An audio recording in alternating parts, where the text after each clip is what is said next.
我和姐姐是天生异运的双生灵狐，蛇族和龙族为了繁衍子嗣，来狐族上门求亲。姐姐抢先选了威严的龙王，而我只能嫁给血脉低下的蛇王。怎料婚后蛇王宠妻，我被蛇王捧在手心，如珠如宝，为他诞下天命之子。而姐姐则在100年间不停滑胎，再也不能怀孕。姐姐嫉妒我，主动邀我去龙宫游玩，狠心将我推下万丈深渊。从小到大你都没我强，凭什么过得比我幸福？再睁眼，我竟回到了选婿这天。眼见姐姐抢先选了蛇王，我便知道她也重生，可她却不知道蛇族子嗣的恐怖。姐姐高傲地抬起下巴，拿着婚书在我面前晃了晃。妹妹，蛇族生性残暴，这份罪就让姐姐替你受着吧。父亲宠溺地笑笑，随后在婚书上亲手写下了姐姐的名字。妹妹，龙族福泽天下，日后你坐上龙母宝座，可别忘了姐姐。我淡淡地看了她一眼。这一世我有自己的目标，上一世蛇王确实只有我一个女人，嫁给他之后，我成为万人之上的蛇后，为他诞下天命之子，幸福美满。但蛇族对子嗣的恐怖，姐姐根本就不知道。既然她这么想要这份福，那就让她自己去体会吧。龙族娶亲空前盛大，我坐在宽大的娇辇中，耳边时不时听到几声龙吟。等我缓过神时，已经坐到了新房中，耳边传来龙泽威严的声音：一个小小的妾室，也要本王亲自动手吗？我赶忙揭下自己的盖头，看到了倨傲无比的龙王龙泽。自己更衣，滚到床上去。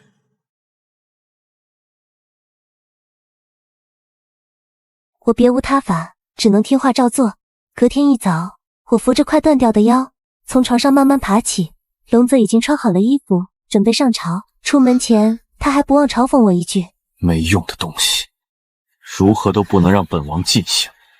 自此之后，龙泽再没来过我的寝宫，我被彻底冷落，就连伺候我的小丫鬟都敢给我脸色看。真不知道尊上看上你哪儿点。所有人都瞧不起我，自然连每日的惯例诊脉都省了。日子一天天过去，直到姐姐将被封为蛇后的消息传来。听说了吗？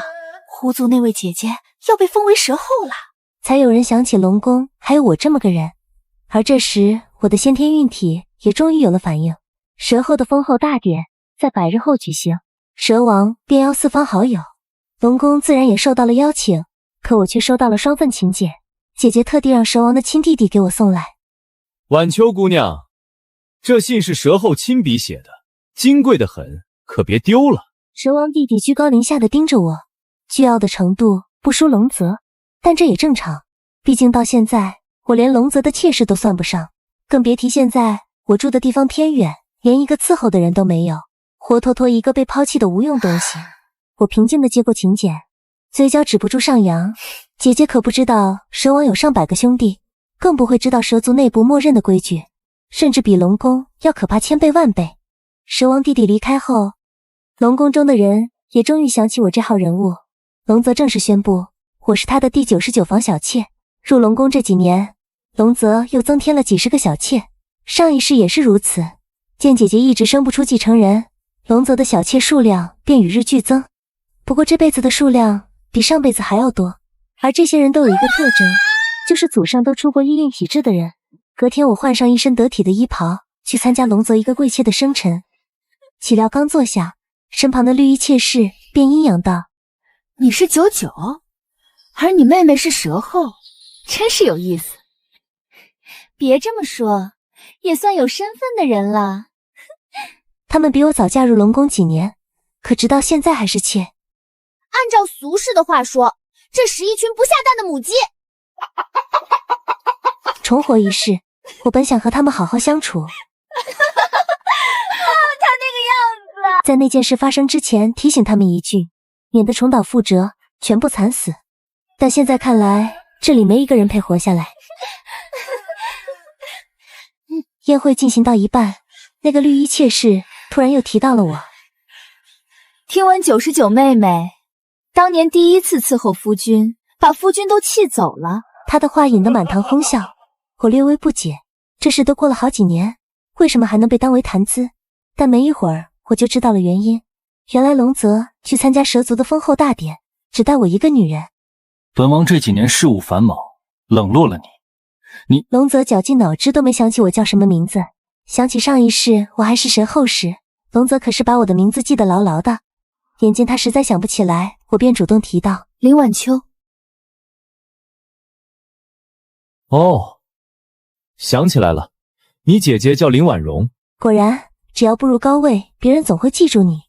这时我突然想起上一世发生的一件事，于是赶忙说道：只是送请帖的小事，却让蛇族大将军亲自跑一趟。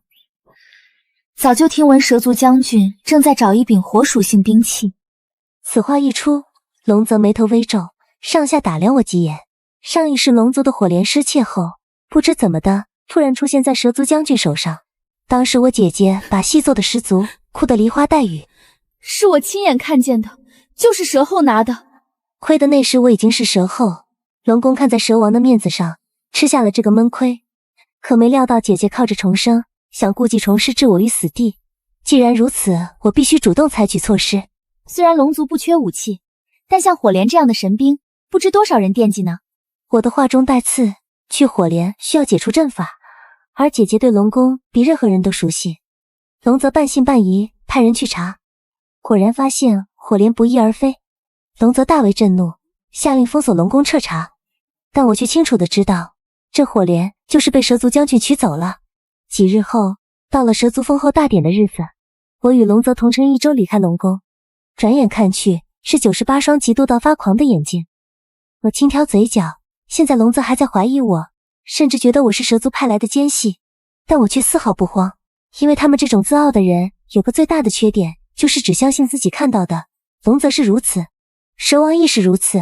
很快玄州到达蛇族，虽然封后大典规模比不上龙族，但也算是百年盛况了。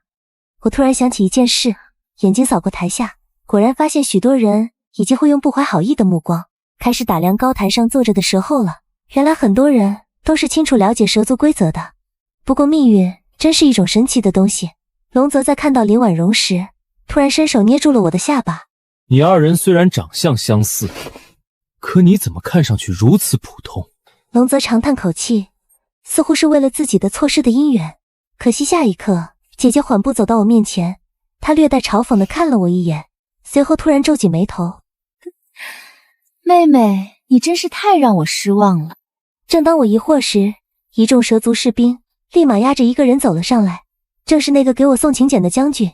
林婉容眼眶微红，楚楚可怜地看向几人。恳请龙王放过我妹妹，她竟然做出这么大逆不道的事情。他这种不明所以的话，明显是让人误会的。龙泽抬手把我推了个踉跄，随后哈哈大笑起来。哦，我要是不原谅呢？我扭头看去，发现他此刻看姐姐的眼神有种难以言喻的火热。难道真的不能饶我妹妹一命吗？她不过是犯了一个小错误。姐姐话音刚落，那个跪着的将军突然站了起来，身上一阵红光大盛，他手上拿着的正是龙宫失窃的火莲。贱人，你竟敢出卖我！他举起火莲朝我劈来，我整个人倒在地上无法移动一下。姐姐嘴角露出得逞的笑容，此刻我才知道，从她重生开始就已经计划着杀我了。唉，本来不想这么早暴露的。众人眼睁睁看着我被火焰吞噬，期待着我会被烧成灰烬。可就在这时，我身上突然被一层金光包，瞬间将将军弹飞。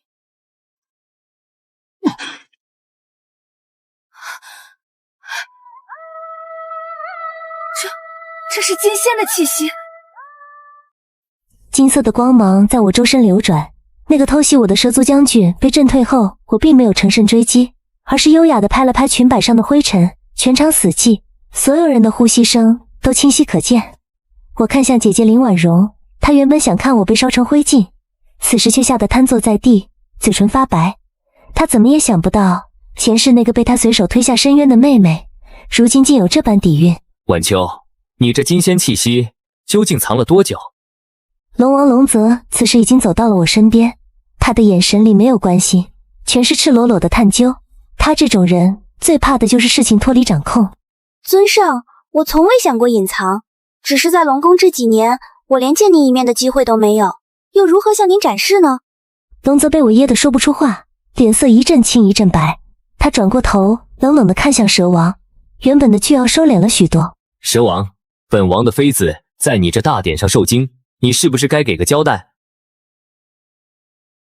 蛇王，本王的妃子在你这大典上受惊，你是不是该给个交代？蛇王此时也变了脸，他看了一眼地上的将军，又看了看我，眼神里闪过一丝忌惮。他原本想帮林婉容羞辱我，现在却只能陪笑。龙王息怒，这定是属下酒后失德，来人，带下去重罚。我看着这两大权势人物互相试探，心里只觉得可笑。我知道龙泽现在不仅想要我的意蕴体质，更想要我背后的秘密。回城的路上，龙泽破天荒地邀请我同乘他的主舱，但我拒绝了。我借口稳固修为，独自回了那间漏风的偏殿。龙泽不仅没生气，反而派人送来了大量的灵石和丝绸，甚至他亲手下旨，将我住的偏殿划为禁地，没我的允许，谁也不准靠近。回到龙宫，消息传得比风还快。以前那些连正眼都不看我的小妾们，现在全挤在禁地外，想方设法的送礼。那个绿衣妾室最是积极，她跪在院门外，手里捧着一尊白玉观音，哭得梨花带雨。陈妃娘娘，以前都是奴婢嘴碎，求娘娘看在往日的情分上，饶了奴婢这一回吧。陈妃娘娘，以前都是奴婢嘴碎，求娘娘看在往日的情分上，饶了奴婢这一回吧。我坐在院子里的老槐树下，听着外面的哭喊声，心里没有一丝波动。让他滚，礼物留下，人以后别出现在我面前。我之所以留下礼物，是因为我要利用这些资源布阵。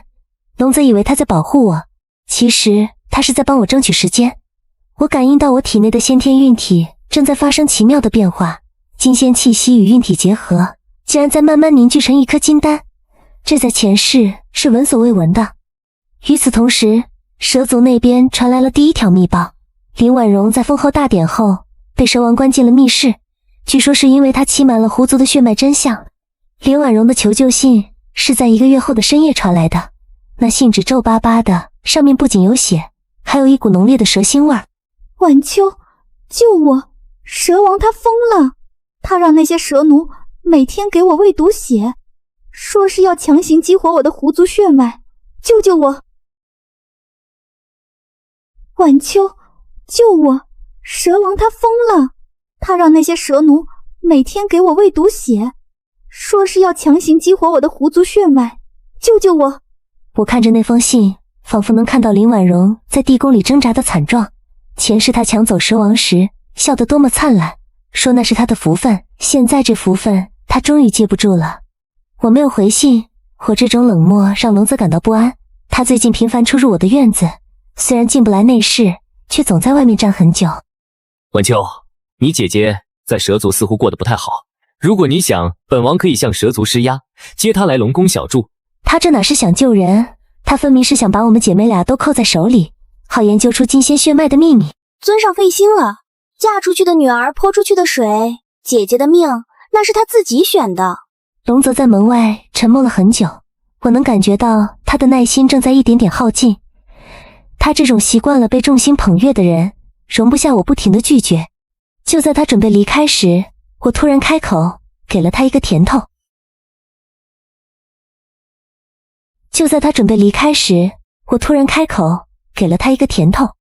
不过，我最近研究出一门古法，能提升子嗣的先天灵根，只是需要一味龙族秘境里的化龙草。龙泽的呼吸瞬间急促了，他果然上钩了。龙泽为了那虚无缥缈的古法，竟然真的开启了千年未动的龙族秘境。他以为他在利用我，却不知我正需要秘境里的龙气来彻底炼化我的金丹。进入秘境前，龙泽拉住我的手，眼神里充满了警告和期待。晚秋，本王把龙族的未来都赌在你身上了，别让本王失望。我回以一个温顺的微笑。进入秘境后，我并没有寻找什么化龙草，而是直接盘坐在龙脉龙眼之上。庞大的龙气疯狂涌入我的体内，我能感觉到那颗金丹正在迅速壮大。就在这时，秘境里出现了一个意想不到的人，那是绿衣妾室，她竟然偷偷跟了进来。手里还拿着一柄淬了毒的匕首。就在这时，秘境里出现了一个意想不到的人，那是绿衣妾室，他竟然偷偷跟了进来，手里还拿着一柄淬了毒的匕首。林晚秋，你夺走了尊上所有的宠爱，只要你死了，一切都会回到原点。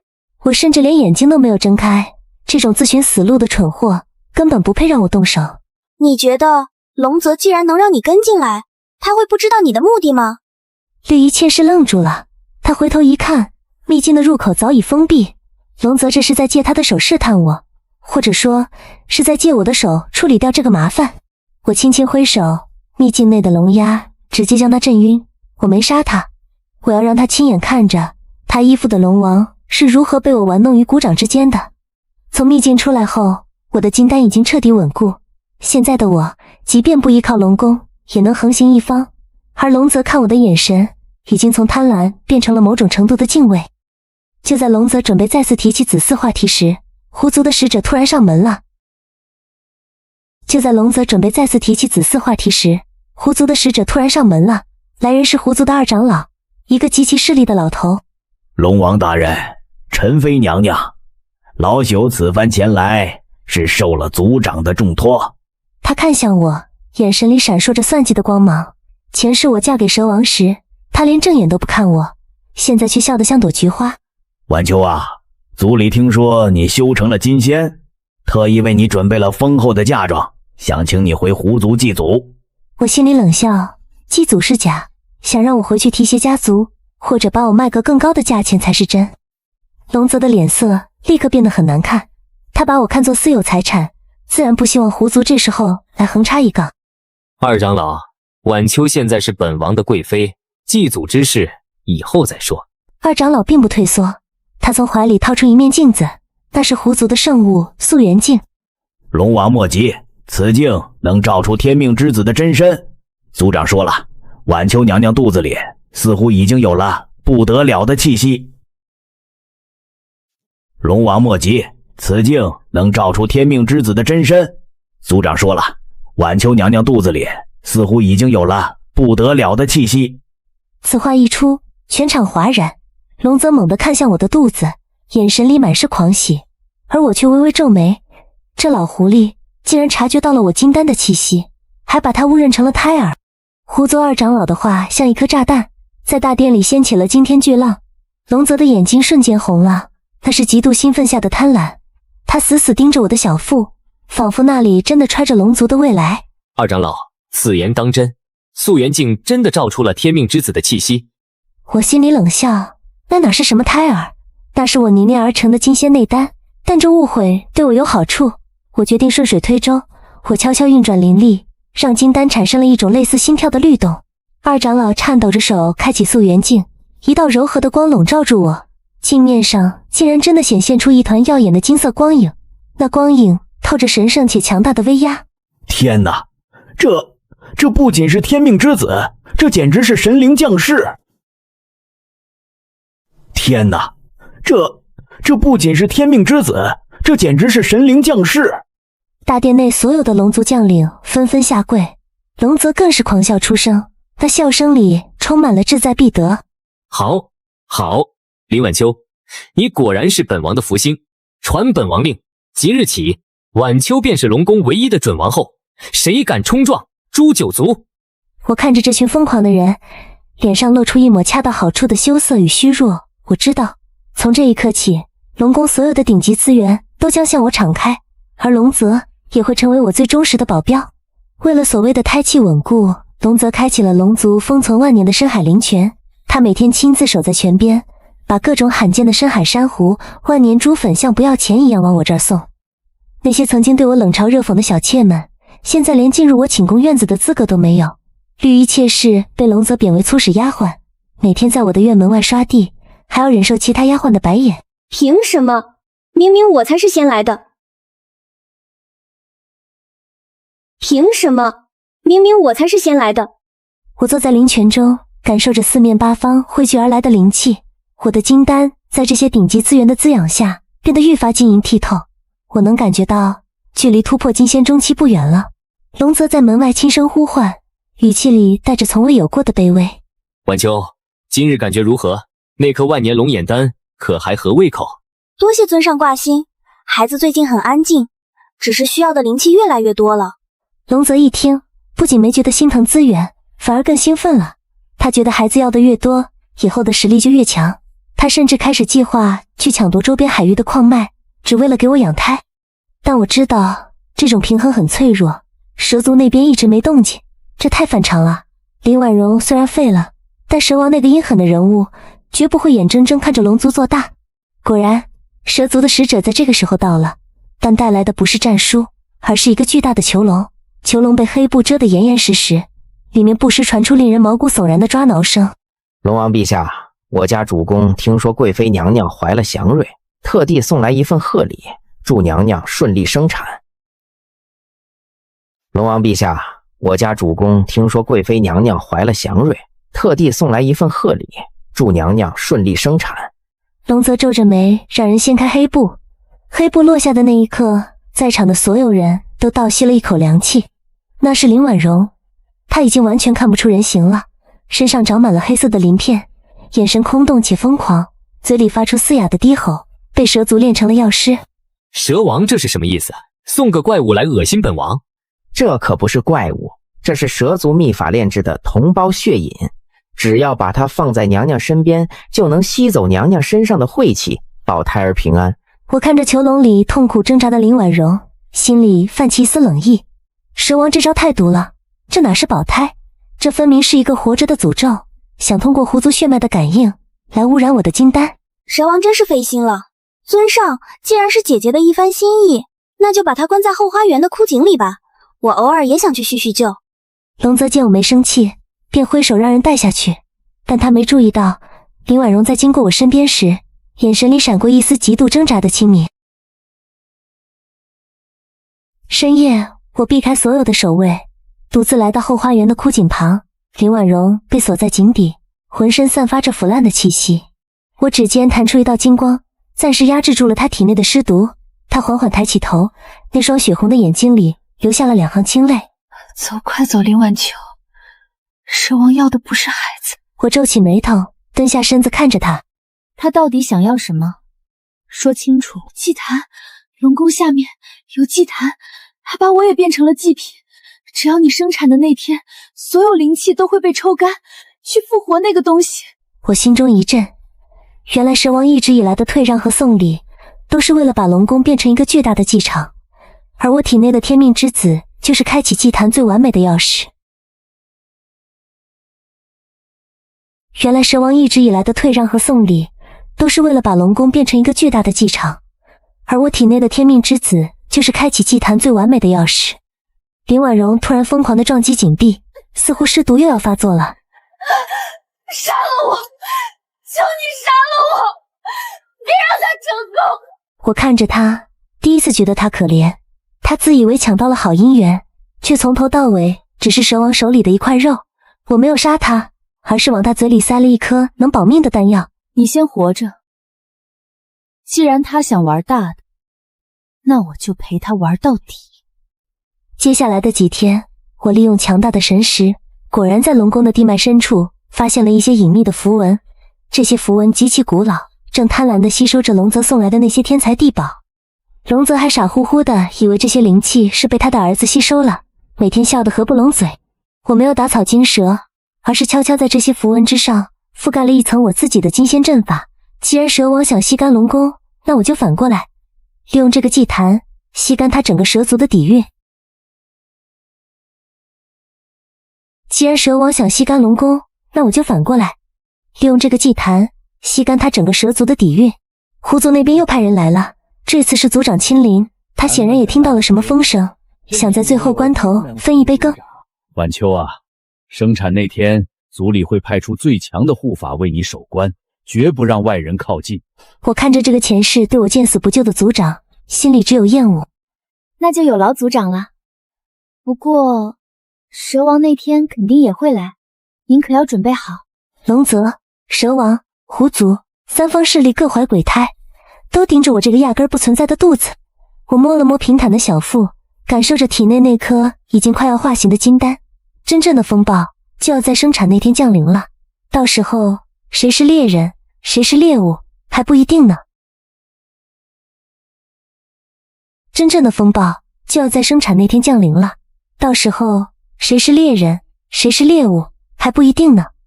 龙泽的耐心彻底耗尽了，他原本指望我肚子里那个神子能让他称霸四海，可3个月过去，我依旧毫无动静。今天他推门进来时，手里拎着一根带刺的龙金鞭，眼神里全是令人发指的暴力。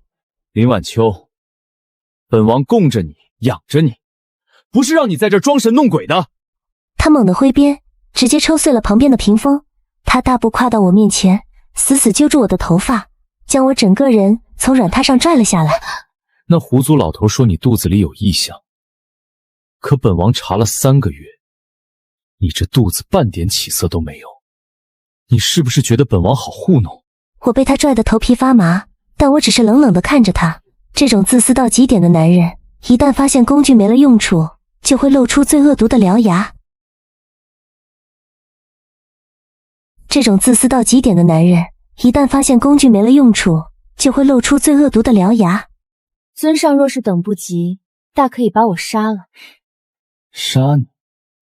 太便宜你了。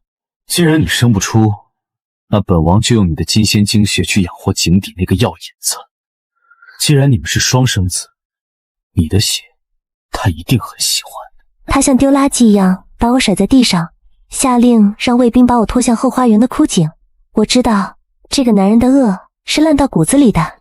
枯井旁，蛇王早已等候多时，他坐在石凳上，脚边放着那个关着林婉容的铁笼。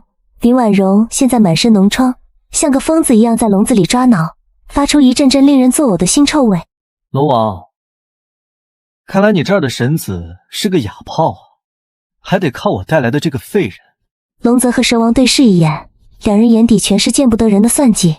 林婉容看到我被压过来，枯瘦的手死死抓住铁栏，发出了刺耳的笑声。林婉容看到我被压过来，枯瘦的手死死抓住铁栏，发出了刺耳的笑声。林晚秋，你也有今天？你以为你成了金仙就能飞上天？在他们眼里，你跟我一样，都是一碗血的事儿。蛇王用脚踢了踢笼子，疼得林婉容缩成一团。他转头看向我，眼神里闪烁着残忍的光芒。龙王，咱们说好了，每天取他1碗精血，灌进林婉容嘴里，等这废人吸够了灵气，结出的血丹，你我平分。这2个畜生竟然要把我当成养料，去供养那个已经烂透了的林婉容。林婉容在笼子里笑得浑身发抖，她根本不在乎自己会死，她只想看到我跟她一样惨。我被关进了林婉容对面的牢房，笼子每天都会带着浴碗过来，亲手割开我的手腕取血。他动作极粗鲁，甚至带着一种报复的快感，仿佛在惩罚我没能让他如愿以偿。晚秋，这就是你不听话的下场。如果你早点乖乖受孕，何至于受这种苦？我看着鲜血一滴滴落下，心里只有冰冷的杀意。我发现林婉容一直在盯着龙泽手中的碗，她的眼神里藏着极度的渴望和变态的兴奋。等龙泽走后，林婉容趴在栏杆上，对着我吐了一口带血的唾沫。喝你的血，吃你的肉，林晚秋，我会在地狱里等着你。你以为你赢了，你这辈子都别想甩掉我。姐姐，你以为喝了我的血就能活？蛇王要的是丹，等血丹结成那天，他会亲手剖开你的肚子。姐姐，你以为喝了我的血就能活？蛇王要的是丹，等血丹结成那天，他会亲手剖开你的肚子。林婉容的表情僵住了，随即变得更加疯狂。她开始疯狂地撞击牢门，嘴里咒骂着所有人。地牢里充斥着她的尖叫声。我们2姐妹就在这黑暗中互相诅咒，谁也不肯低头。我开始利用龙泽和蛇王之间的贪婪，这2个人虽然合作，但都想独吞那颗血丹。那天蛇王独自来地牢查看林婉容的情况，我知道机会来了。蛇王大人，您真以为龙王每天给他的血都是我的精血吗？蛇王停下脚步，狐疑地看过来。他这种多疑的人最经不起挑拨。你什么意思？他在血里加了龙族的慢性尸毒，等血丹结成那天，这丹药只有龙族血脉能压制毒性，他这是想让你白忙一场，最后还要跪下来求他。蛇王的脸色瞬间变得铁青。正好这时，龙泽带着守卫走了进来。蛇王的脸色瞬间变得铁青。正好这时，龙泽带着守卫走了进来。这两个原本狼狈为奸的恶人，因为这一句话，眼神里瞬间充满了敌意。龙王，你瞒着我做的好事，这血丹你是不想分了吧？蛇王，你抽什么狂？别听这贱人胡说八道！两人就在地牢门口吵了起来，甚至直接动了手。林婉容在牢房里看着这一幕，笑得前仰后合。她一边抓着自己的烂脸，一边疯狂地喊着打死他。这两个害她的男人互咬，是她唯一的乐趣。趁着龙泽和蛇王在大殿打得不可开交，我用藏好的灵力震碎了锁链。我没有立刻逃走，而是走向了林婉容的牢房。林婉容此时已经虚弱的只剩一口气，她看到我过来，眼神里竟然还带着恨意。你想救我？我不需要救你，姐姐，你真爱做梦，我是来送你最后一程的。救你，姐姐，你真爱做梦，我是来送你最后一程的。我伸手穿过铁笼，直接按在他的头顶。我没有怜悯，只是将他体内那颗还没成型的血丹彻底捏碎。他发出一声闷哼，身体迅速干瘪下去，最后化为一滩黑水。我拿走了牢房里所有的零食和龙泽落下的宝库钥匙，头也不回地离开了地牢。外面的龙宫已经乱成一团，海水被龙蛇之血染得通红，龙泽和蛇王都受了重伤，正在互相撕咬。我站在龙宫最高的悬崖边，看着下面那场丑陋的争斗。我没有回狐族，那群卖女求荣的货色不配我回去。我逃离了龙宫那个金碧辉煌的牢笼，海水不再是那种被阵法过滤后的温和，而是带着刺骨的寒冷和咸腥。我身上带着从龙泽宝库顺出来的几件顶级灵宝，那是他这几千年的心血。我没打算躲起来过安稳日子，在这深海里，没有实力的狐狸只会被更凶残的鱼类撕碎。我需要一个地方把这些抢来的宝贝彻底消化掉。我没打算躲起来过安稳日子，在这深海里，没有实力的狐狸只会被更凶残的鱼类撕碎。我需要一个地方把这些抢来的宝贝彻底消化掉。我在荒原上行走了3天，身后那些龙宫的追兵还没影。龙泽和蛇王现在估计正忙着互相止血，哪有功夫管我？前方出现了一座废弃的海底石林，那里游荡着一些不入流的深海散修，他们专门打劫过往的落单者，眼神里透着一股子令人作恶的贪婪。一个独眼壮汉带着几个手下拦住了我的去路，他手里拎着一柄生锈的长矛，打量着我身上的锦衣。哟，哪儿来的小狐狸？这细皮嫩肉的，身上宝贝不少吧？我停下脚步，冷冷地看着他。这种货色，在前世我连正眼都不会瞧一下。想要宝贝，过来拿。我停下脚步，冷冷地看着他。这种货色，在前世我连正眼都不会瞧一下。想要宝贝，过来拿。壮汉刚跨出一步，我直接祭出灵力长剑，一剑封喉，鲜血在海水中散开。剩下的几个小喽啰吓得屁滚尿流，我没有放过他们。既然选择了打劫，就要有被反杀的觉悟。我占领了他们的营地，一个阴暗潮湿的石洞，这就是我新的起点。半个月后，我从一个被我抓住的散修口中听到了外面的消息，龙泽和蛇王竟然停战了。这两个恨不得掐死对方的恶棍，为了抓我，竟然达成了协议。龙泽发了疯一样在整个海域悬赏我，赏金高的让无数亡命之徒红了眼。活要见人，死要见尸，谁能带回林晚秋，本王封他为深海统领。活要见人，死要见尸，谁能带回林晚秋，本王封他为深海统领。我听着这些传闻，随手捏碎了那散修的脖子。龙泽现在肯定气疯了，他不仅丢了神子，还丢了半个宝库，而蛇王更惨，林婉容化成的那滩黑水彻底断了他突破的希望。我坐在石洞深处，将龙泽宝库里的化灵丹一颗颗塞进嘴里。这种丹药药性极猛，普通人吃了会爆体而亡，但我有金仙底子，正好用来冲击瓶颈。身体里的经脉像火烧一样疼，但我咬牙忍着，没忍过一分痛苦，我的实力就恢复一分。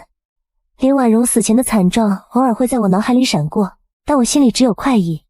她求人得人，烂在了她最向往的权势里。就在这时，石洞外传来了一阵杂乱的脚步声，看来那些赏金猎人的鼻子比我想象的要灵。石林外聚拢了10几名赏金猎人，带头的是个阴阳怪气的毒师，他们不敢贸然进来，只敢在外面叫嚣。林晚秋，别躲了，龙王说了，只要你交出宝库里的东西，他可以留你一个全尸。林晚秋，别躲了，龙王说了，只要你交出宝库里的东西，他可以留你一个全尸。我缓步走出石洞，阳光穿过海水，照在我那张毫无血色的脸上。我现在的修为虽然还没完全恢复，但对付这群杂碎绰绰有余。想要全尸，你们也配？毒师挥了挥手，无数毒烟在海水中蔓延，我根本没躲，直接冲进人群，手中的凌厉长剑化作一道道残影。惨叫声在石林间回荡，这些为了钱不要命的家伙，在绝对的实力面前，脆弱的像纸糊的一样。我没有留活口，每一个倒下的人，我都补了一剑。毒师见势不妙想逃，被我一脚踩在胸口。饶命！是龙王逼我们的。回去告诉龙泽，他的命我先寄存在他脖子上。我没杀这个毒师，我需要他回去传个信儿，把龙泽和蛇王的注意力引到这片石林来。我要在这里布置一个更大的陷阱，让他们知道这深海到底谁才是主宰。毒师带回去的消息果然起效了。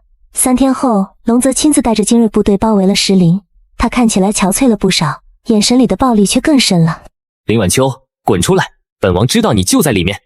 我坐在石林最高的石柱上，俯视着下面那群密密麻麻的虾兵蟹将。蛇王没来，估计是怕龙泽背后捅刀子，只派了一些亲信过来。龙泽想要宝库里的东西，就自己进来拿。龙泽冷哼一声，不顾手下的劝阻，直接冲进了我布置好的迷雾阵。这阵法没什么杀伤力，但能极大干扰神识。他在迷雾里乱撞，像头被蒙住眼睛的野兽。我悄无声息地出现在他身后，长剑抵在他的后心。你竟然恢复得这么快！龙泽，你以前不是很喜欢割我的手腕取血吗？今天我也想试试割开你喉咙的感觉。龙泽，你以前不是很喜欢割我的手腕取血吗？今天我也想试试割开你喉咙的感觉。龙泽猛地转身，一掌挥出，我借力后退，消失在迷雾中。我现在还杀不了他，但他那种恐惧的眼神让我感到无比愉悦。我要一点点磨掉他的耐心，让他在这石林里感受绝望。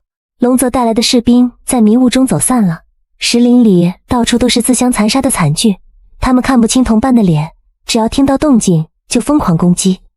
我像一个幽灵，穿梭在这些士兵之间，我不需要亲自动手，只需要偶尔制造一点声响，就能让他们精神崩溃。龙泽在大阵中心疯狂咆哮，他引以为傲的龙威，在这些被恐惧支配的士兵面前毫无作用。都给本王住手，那是自己人。可没人听他的，一个被下风的副将甚至朝着龙泽刺了一击，龙泽反手杀了那副将，脸色难看得像死人。我站在暗处看着这一幕，这就是我想要的复仇，不是简单的杀戮，而是让他们最亲近最信任的东西亲手毁了他们。这就是我想要的复仇，不是简单的杀戮，而是让他们最亲近最信任的东西亲手毁了他们。蛇王的亲信们最先撑不住，开始四散逃窜，我顺手截住了几个，抢走了他们带出来的蛇族秘药。龙泽终于精疲力竭，他跪在地上，周围全是自己士兵的尸体。他抬头看着空荡荡的迷雾，眼神里第一次露出了悔恨。林晚秋，你到底想怎么样？我没有回答，我要让他在这里待上7天7夜，听着那些冤魂的哀嚎，等他彻底崩溃的时候，我再来收割他的命。而这仅仅只是个开始。龙泽在石林里困了7天，他带来的精锐死伤殆尽。当我再次出现在他面前时，他正跪在血泊里，手里握着那柄断裂的龙王剑，眼神涣散。晚秋，本王错了，只要你肯回来，王后的位置……我没等他说完，直接一脚踩在他的断剑上。事到如今，他竟然还觉得我会稀罕那个所谓的王后之位。我没等他说完，直接一脚踩在他的断剑上。事到如今，他竟然还觉得我会稀罕那个所谓的王后之位。龙泽，你最大的错不是冷落我，而是觉得我应该永远跪在你的脚下。我手中的长剑化作一道金光，精准地挑断了他的手脚龙筋。龙泽发出了一声凄厉的惨叫，身体蜷缩成一团，像一条垂死的泥鳅。啊！我的修为，林晚秋，你竟敢！我没有杀他，杀了他太便宜他了。我废了他的修为，让他从万人之上的龙王变成了一个连游动都费劲的废人。我收走他身上最后的龙元，冷眼看着他。你就留在这里，和你的那些士兵一起烂掉吧。我转身离去，身后是龙泽绝望的咒骂。龙宫的时代已经结束了，接下来轮到蛇王了。我转身离去，身后是龙泽绝望的咒骂。龙宫的时代已经结束了，接下来轮到蛇王了。蛇王在得知龙泽的惨状后，竟然想带着剩下的家底潜逃。他这种阴险的小人，最擅长的就是见风使舵。可他忘了，我在这地宫里待过一世，这里的每一条暗道我比他都清楚。我在地宫的出海口截住了他，他坐在一辆由巨型海蛇拉着的囚车里，怀里抱着蛇族的镇族之宝万蛇印。林晚秋，你竟然敢追到这里！我挡在出海口，手中的凌厉长剑在黑暗中闪烁着寒光。蛇王大人，当初你把林婉容炼成药师的时候，不是很威风吗？怎么现在跑得像条丧家之犬？别逼本王和你同归于尽！这万蛇印里封印着万年毒气，一旦开启，方圆百里寸草不生。别逼本王和你同归于尽！这万蛇印里封印着万年毒气，一旦开启，方圆百里寸草不生。他想威胁我，可他不知道我现在的金仙之体早已百毒不侵。